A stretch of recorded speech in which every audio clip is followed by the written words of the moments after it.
জল ভরা মেঘ ওই দু চোখে দেখতে আমি পেয়েছি, একলা মনে নির্জনেতে তোমার ছবি এঁকেছি। নাম রেখেছি বনলতা যখন দেখেছি, হয়তো বা সেই ক্ষণেই তোমায় ভালোবেসেছি।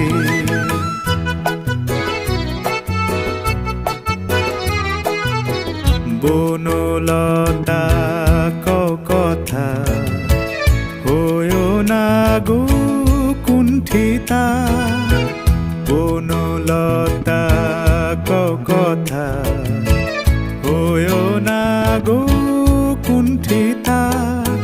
একটি কথাই শুনবো বলে তাই তো কাছে এসেছি, বলবে কি গো আমিও তো তোমায় ভালোবেসেছি। একটি কথাই শুনবো বলে তাই তো কাছে এসেছি,